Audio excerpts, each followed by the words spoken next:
Okay, welcome everyone. This deep dive, it's really tailored just for you. Mm-hmm. And today, yeah, we're digging into something pretty interesting. Looks that way. It's an excerpt, right? Yeah. From How to Multiply Your Net Worth Over the Next 2 Years. That's the one? Right. And the goal here basically is to sort of, cut through it all Get right to the heart of it. and see what it really means potentially for you. Exactly. Yeah. Yeah, the source is really pushing for a different way to think about, well, our finances, Okay. specifically using what it calls the blockchain ecosystem. Right. And the argument seems to be this isn't just, tech talk. More than buzzwords. Yeah, it's presented as a real shift in how we can handle wealth, especially in these uncertain times they keep mentioning. Okay, blockchain ecosystem. Let's maybe break that down a bit. Like, Okay. what is that exactly if maybe you're hearing it kind of fresh in this specific context? Well, you can sort of picture it like a Mm. like a digital record book, right? Yeah. But one that everyone involved shares, and crucially, everyone can see.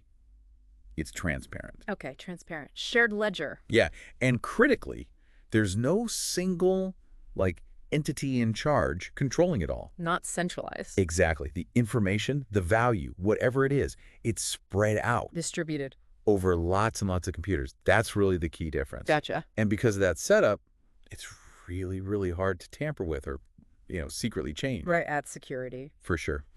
And it just opens up totally new ways to, well, transact or even own things digitally. Oh, Which gets us to the idea the source really emphasizes financial sovereignty. which means more direct control for the individual. Yeah, precisely. You're more in the driver's seat with your assets. Okay, yeah, that makes sense. So the source then kind of zooms in on this genesis cycle Mm-hmm. within the ecosystem. And it sounds like that's maybe the key to this whole wealth multiplication idea. That certainly seems to be the implication, yeah. So what is the genesis cycle, according to the source?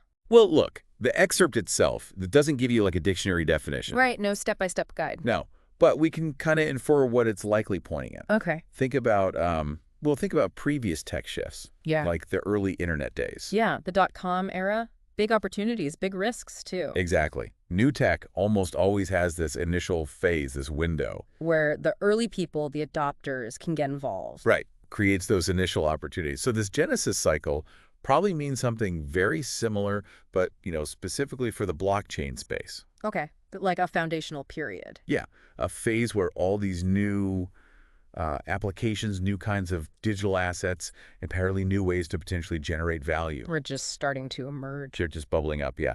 And the suggestion is there's a window, maybe a limited one, to get involved with these developments early on. So this implies